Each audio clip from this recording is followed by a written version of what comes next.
Okay, so chapter 4, roots of polynomials, section 4.1 deals with quadratics. So here is a general form of quadratic function, ax squared plus bx plus c. So what we can talk about is the fact that if you that there are always two roots to this quadratic equation, and there is a certain relationship between the sum of the roots and the product of the roots. So let's just see what this relationship is. So you must agree that this quadratic ax squared plus bx plus c can be written as, well, if the roots are alpha and beta, that's what we normally describe them. If I know what they are, I could put them in brackets or factorize this quadratic and get x minus alpha multiplied by x minus beta. And that would be okay if I had a quadratic with just x squared with a equal to 1. Since I don't know that, I can imagine this has been factorized. So this, if I knew what the roots were, then I could put it back in brackets in this way.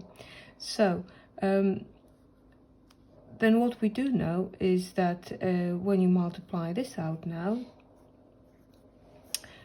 the bracket, you have x squared, and then you have minus alpha plus beta x, and then alpha times beta is plus alpha beta.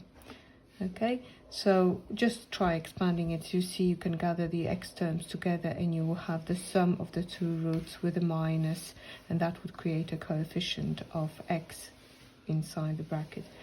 Now, if I wanted to compare this, and in order to get the relationship between the roots, I'm going to divide everything by a. Okay, so here I've divided by a both sides, and this will allow me to compare the coefficient of each term on the left hand side with the corresponding term on the right hand side. So for these two expressions to be equal, I can see that b over a is going to be equal to minus alpha plus beta. So alpha plus beta must be equal to minus b over a. Similarly, if I compare the constant term, the product of the roots alpha beta must be equal to c over a. And these are the results you need to remember to deal with this section. Okay, another thing to note also, it's whether the quadratic has real solutions or complex solutions. This relationship is going to be maintained. So whether you add two complex roots together or multiply them together, you always get real values because a, b, and c are real. Now let's have a look at example 1. You've got a quadratic equation, 2x squared minus 5x minus 4 is equal to 0. And we are told that the roots of this quadratic equation, alpha and beta, are alpha and beta. And without solving this equation, we have to find what the sum of the roots is, the product, then 1 over alpha plus 1 over beta, and alpha squared plus beta squared. Okay, so very simply, alpha plus beta, you've got the result. It's going to be equal, so always stated, just stated first, it's equal to minus b over a. So over here in our quadratic, a is going to be equal to 2, well, is equal to 2, b is minus 5, and c is minus 4. So substituting those values into b minus b over a, I'll have minus b is minus 5 over a, which is 2. So this is going to be 5 over 2, or 2.5. Okay, the product of the roots is c over a. So c over a, c is equal to minus 4, a is equal to 2. So it's going to be equal to minus 2. Now, to find the value of the sum of the reciprocals of the roots, we need to just bring them to the common denominator. So this one will be multiplied by beta, and this one by alpha. So you're going to obtain beta plus alpha, which is alpha plus beta, if you put it in that order, over alpha beta. So alpha plus beta, I've already found what it is. It's 5 over 2. Alpha times beta is minus 2. When you combine these two together, you get minus 5 over 4. Okay, in the final part, we need to find what alpha squared plus beta squared is equal to. Now, in order to get this is a very common question. You need to just learn that this comes from expanding alpha plus beta squared. So let's just expand that. You get alpha squared plus 2 alpha beta plus beta squared. And when you rearrange it, you will have alpha squared plus beta squared. You can isolate the sum of the squares of the root. And then alpha plus beta squared minus 2 alpha beta. So let's state it. It's going to be alpha plus beta squared minus 2 alpha beta. You need to know this result or know how to derive it really quickly. So alpha plus beta is the sum of the roots. We already found it. It's 5 over 2. Let's raise it to the power of 2 minus 2 times minus 2, because that's the product of the roots. Okay, so here alpha plus beta squared minus 2 alpha beta. We've substituted 5 over 2 instead of the sum of the root, and minus 2 instead of the product. When you gather them together, obviously you can use the calculator. You're going to get 41 quarters. Okay, so chapter 4, roots of polynomials, section 4.1 deals with quadratics. So here's a general form of a quadratic function, ax squared plus bx plus c. So what we can talk about is the fact that if you that there are always two roots to this quadratic equation, and there is a certain relationship between the sum of the roots and the product of the roots. So let's just see what this relationship is. So you must agree that this quadratic ax squared plus bx plus c can be written as, well, if the roots are alpha and beta, that's what we normally describe them. If I know what they are, I could put them in brackets or factorize this quadratic and get x minus alpha multiplied by x minus beta. And that would be okay if I had a quadratic with just x squared with a equal to 1. Since I don't know that, I can imagine this has been factorized. So this, if I knew what the roots were, then I could put it back in brackets in this way. So then what we do know is that when you multiply this out now,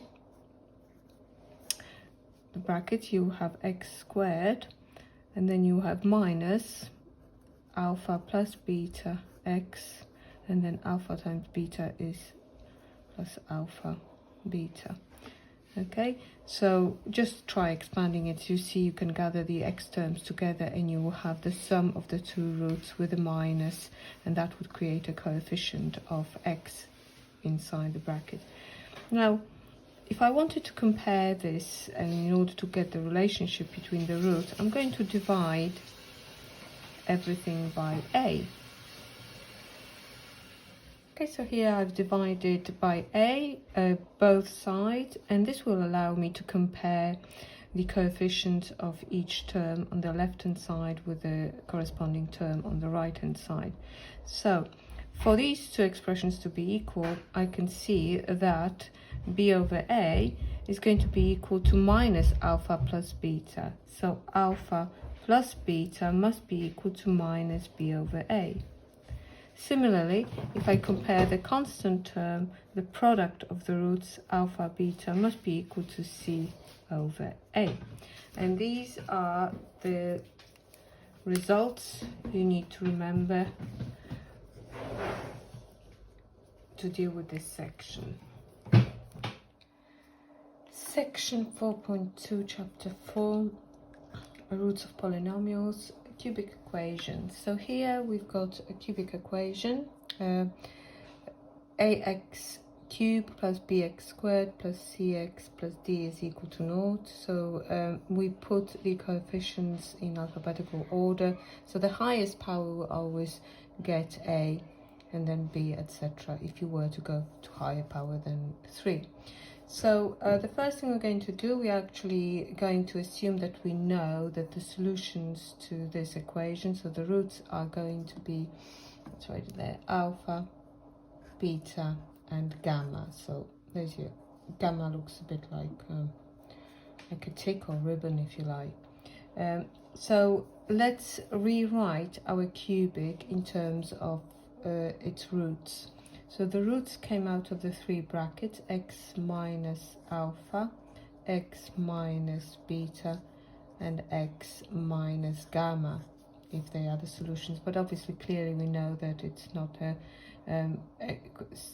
coefficient of x cubed is not 1, it's a, so we imagine it's been factorized out.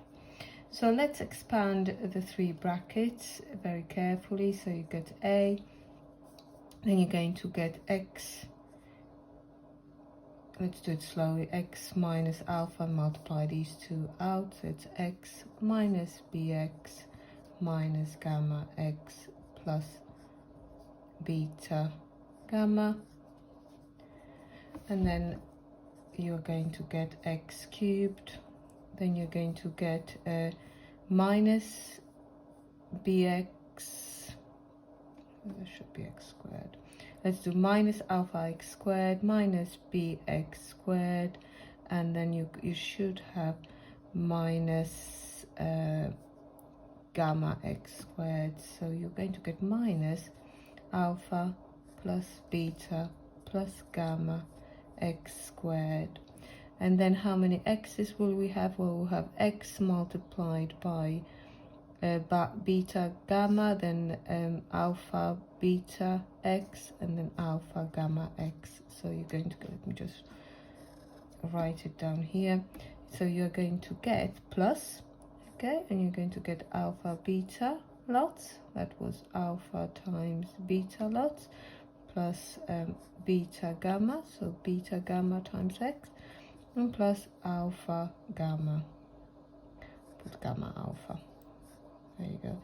And the last one is going to be minus alpha beta gamma. Okay, so what we can do here, we're going to divide both sides by a, and you're going to get x cubed plus b over a x squared plus c over a x and plus d over a.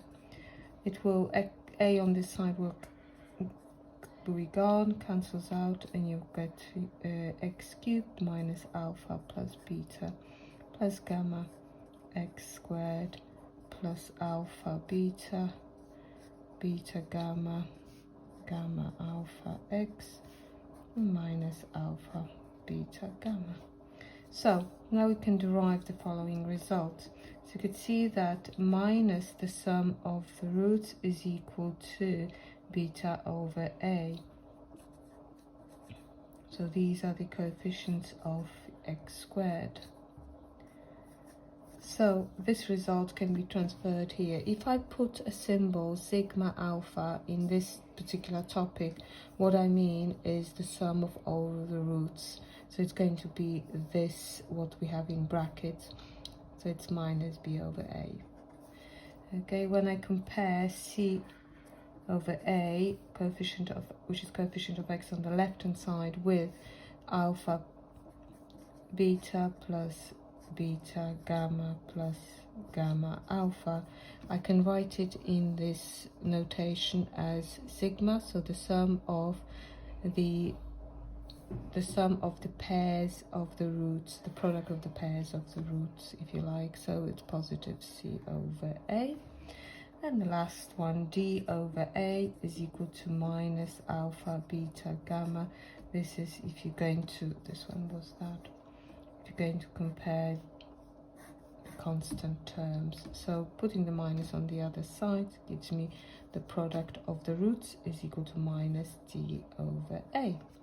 So we're going to use those results whenever you're dealing with cubics and you know the roots of the cubics. You'll be able to work out the coefficients of each term very easily by using those relationships. Okay, so let's do example 3. So here we've got our cubic, so this time we do know all the coefficients, and now without solving this equation, we've been asked to find the following results. So what is the sum of the roots? So the sum of the roots, which I can write it like this, is minus b over a. In our question, a is equal to 2, b is equal to 3, c is equal to minus 4, and d is equal to 2. So the sum of roots is going to be minus b over a, so it's minus 3 over a. Minus 3 over 2. Okay, here the sum of the product of two roots. So you can write it like this as a shorthand thing. So this is going to be the coefficient of x is over a. Okay, so it's equal to ABC over a. Okay, so this is going to be minus 4 over 2, which gives me minus 2. The constant term here, the definition of alpha, beta, gamma multiplied together is minus d over a. It's the one at the end. So they notice that they go in order. This symbol, the signs alternate. So negative, positive, negative. Minus d over a. So it's minus 2 over 2, which is minus 1. Okay, now for part D, this is a common question. You've got to bring this expression to common denominator, which is going to be alpha, beta, gamma.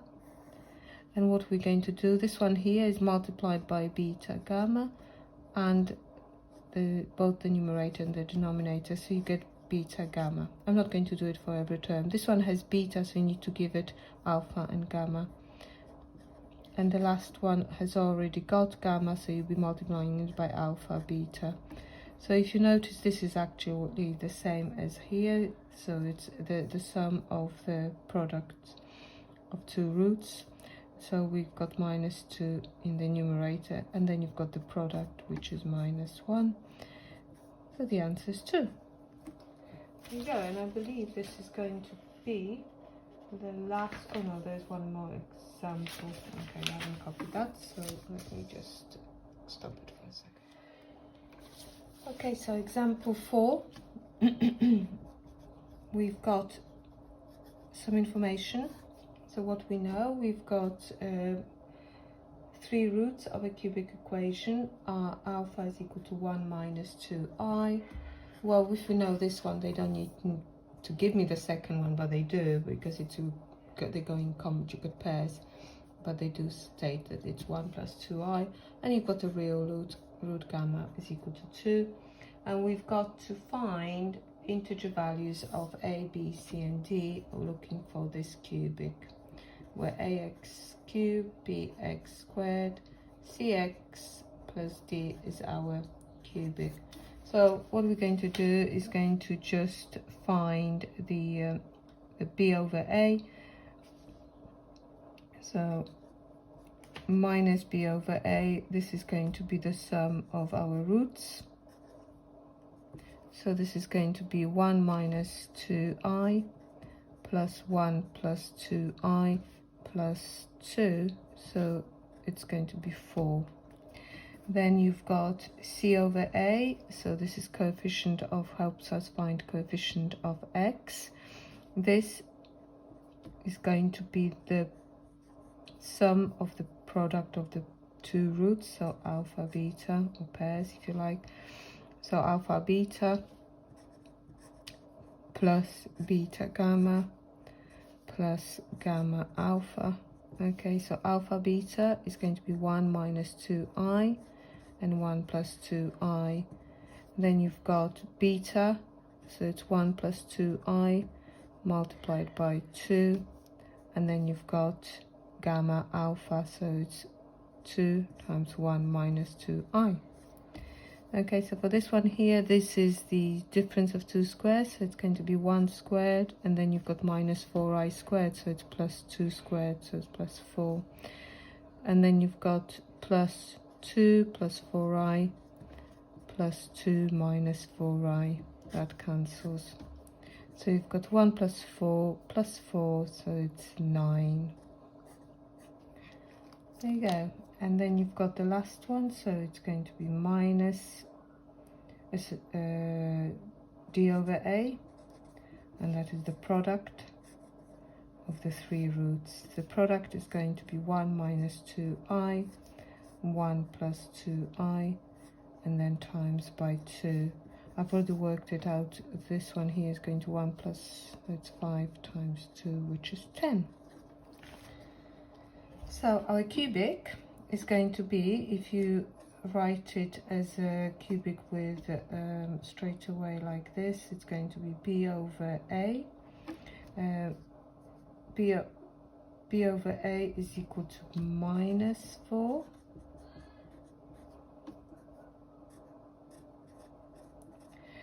C over a is 9. And then d over a, so it's going to be d over a is going to be minus 10. Obviously, if they were fractions, you would multiply it through by the denominator, but they are all integers values, so these are our values. A will be 1 in this question, B is minus 4, C is 9, and D is minus 10. As you're ready now, and have a go at exercise 4b. Okay, let's have a look at what happens to quartics. So a quartic polynomial looks like this: ax to the power 4 plus bx cubed plus cx squared plus dx plus e equals 0. So if we assume that the 4 roots, there will be always 4 roots, are alpha, beta, gamma, and delta. So here's a delta. It's a little bit like a D, but it's curved with a little hat on the top. Let's find the expressions for the other relationships between the roots and the coefficients of our quartic. So if these are the roots, then we can rewrite this quartic as the product of the 4 brackets from which those 2 roots were worked out. So x minus alpha, x minus beta, x minus gamma, and x minus delta, and here's a in front of it. Okay, so if we just expand this very carefully, I think the quickest way to do it is to do it by, I think in my opinion, by doing a grid. So I'm going to multiply these 2 brackets first, and that's going to be x squared, and then minus alpha x minus beta x, and then plus alpha beta. And then you're going to do the same with these 2 brackets. You're going to get x squared minus gamma x minus delta x and plus gamma delta. Okay, so now I'm going to multiply this out carefully. Okay, so multiplying it out, you can see that almost all diagonal results have the same power.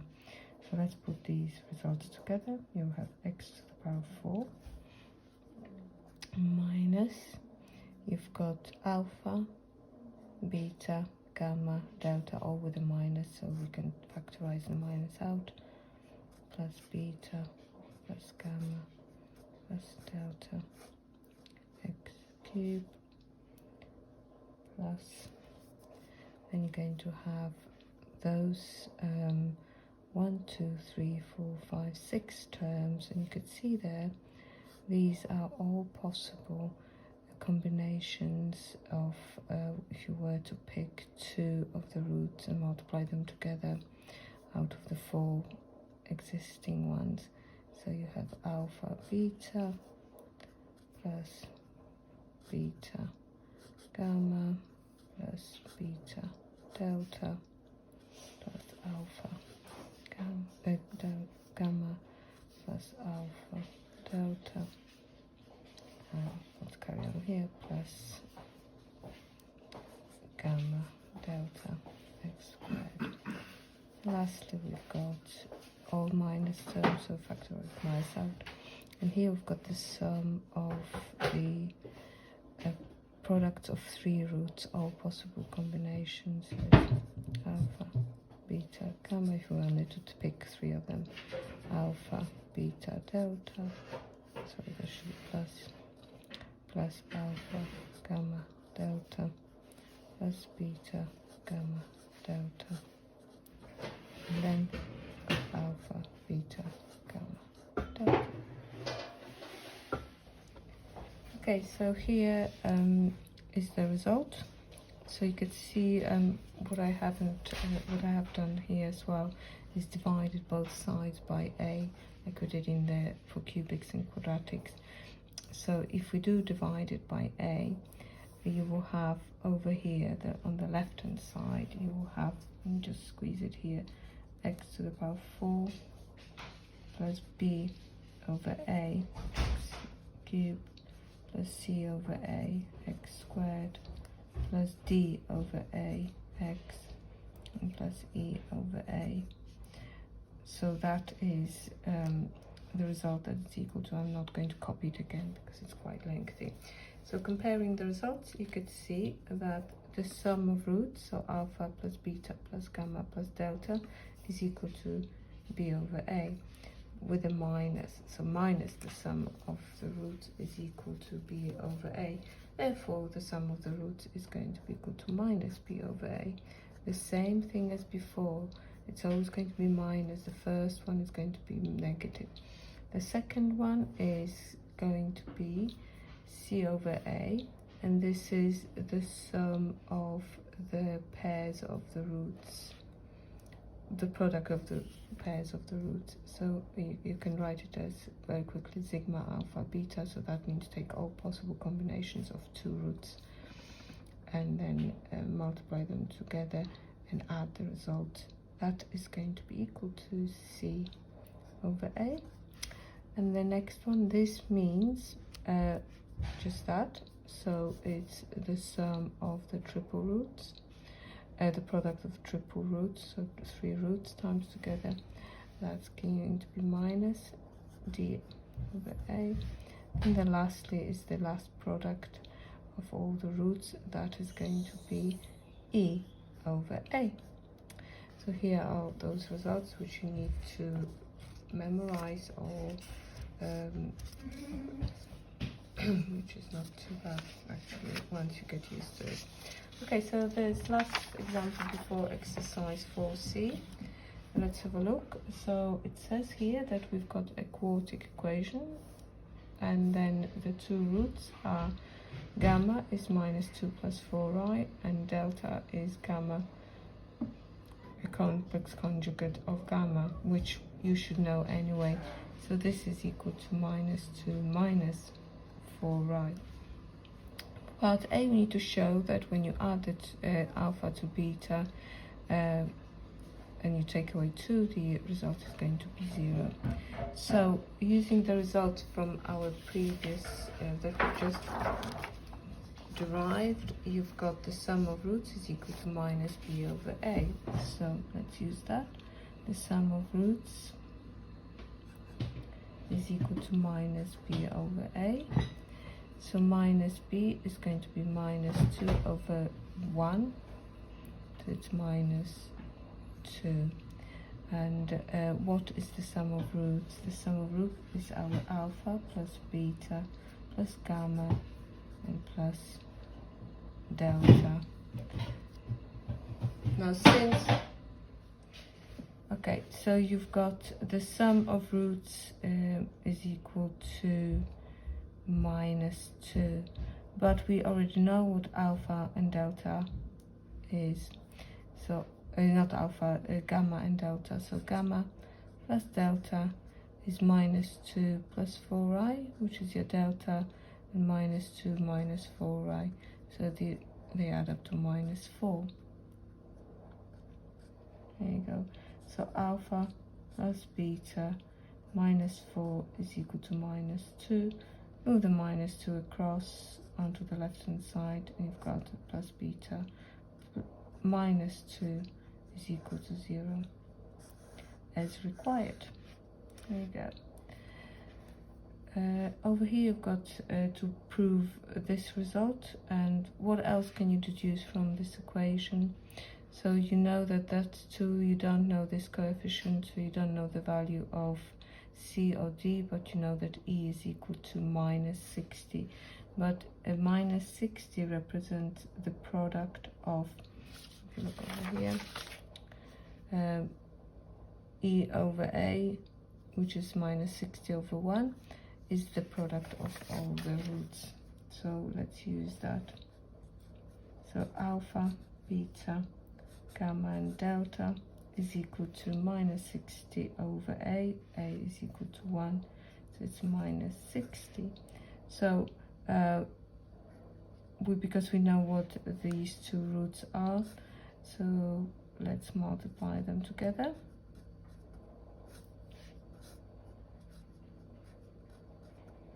So this is your gamma and delta. That will give you minus 2 squared plus 4 squared. So that's going to be 20. So 20 alpha beta is equal to minus 60. So alpha beta is equal to minus 3. Rearranging it, you get alpha beta plus 3 is equal to 0. So shown or proven. Okay, so now we need to find all 4 roots. So really, I mean, if it's a quartic equation and you know 2 of the roots, you could find the quadratic those 2 roots come out of. So alpha, this is not alpha, gamma and delta come from the following quadratic. You get x squared minus, here you're going to have the sum of the 2 roots, x, and then the product of these 2 roots at the end. So it's x squared. If you add, we've already had the sum of the 2 roots, it was minus 4, so it's going to be plus 4x, and we've already worked out the product of the 2 roots, which was 20. Okay, so that means that this quadratic over here will be a factor of our quartic. So let's use this result. Okay, so our quartic, let's copy that down, can be split into a product of 2 quadratic brackets. One is x squared plus 4x plus 20. And then the other one is definitely going to begin with x squared, because x squared times x squared gives me x to the power 4. Now at the end, it's definitely going to have minus 3, because to obtain minus 60, we must have minus 3 here, because 20 times minus 3 is the only way of getting a constant term. So over here, we need to work out what this term here gives me. So let's call it bx, maybe. Okay. So to work out what b is, let's just use, well, we have to use this one. So let's compare the coefficient of x cubed term. So it's clearly on the left hand side, it would have been 2. On the right hand side, you've got to multiply these 2. So it's 4x times x squared, 4x cubed. So it's 4 of them on this side. But you can also get that product here to contributes to x cubed term, which is b x cubed, so it's plus b. So b is equal to minus 2. So over here we've got the second factor, quadratic factor, is going to be x squared minus 2x minus 3. So if we solve that equation, you will get the remaining 2 roots. So let's complete this. Oh, actually that is going to be real, I think. Let's see if, yeah, that should work. Okay, so the real solutions are x is equal to -1 or 3. There you go. So let's state the roots of this equation. X is equal to -1, 3, -2, plus 4i, -2, -4i. There you go. Off you go and do exercise 4C.